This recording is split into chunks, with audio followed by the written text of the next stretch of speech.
பார் இந்த சிங்கத்தை கண்டுபிடி, இந்த சிங்கத்தை கண்டுபிடிச்சா உடனே பயிற்சி எடுத்துக்கோ, நீ பக்குவப்பட்டுருவ. உனக்குள்ளே ஒரு உண்மை இருக்குது, நீ ஒரு விசேஷம், உனக்குள்ளே தூண்டப்பட வேண்டிய விளக்கு ஒன்று இருக்குது, குண்டலினின்னு ஒன்று இருக்குது, அது எழும்பும், அது வெளிச்ச உடம்பாக இருக்குது, அது உனக்கு உணர்வுகளை உண்டாக்குது, உன்னை மதிப்பு மிகுந்து தான் மாற்றுது, நீ பக்குவப்பட முடியும்.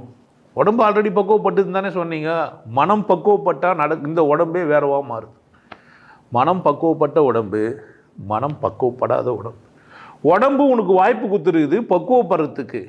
மனம் எதுக்கு கொடுக்கப்பட்டுக்குது, இந்த உடம்புல மனம் ஏன் இருக்குது அப்படின்னு கேட்டிங்கன்னா, இந்த உடம்பு செய்ய வேண்டிய வேலையெல்லாம் உடம்பு செய்யும். அது உணர்ச்சி வசப்படும், ஆணாவோ அல்லது பெண்ணாவோ மிளிரும், போவும் வரும். உடம்பு ஆச்சா மனசு ஆச்சா? உடம்பு தானே ஆகணும்.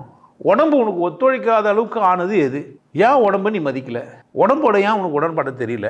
மனதோட நீ உடம்பு உடன்பட செய்ய தெரியலே தவிர உடம்போட உன் மனதை உடன்பட செய்ய முடியல. அதுதான் உன் பிரச்சனையே.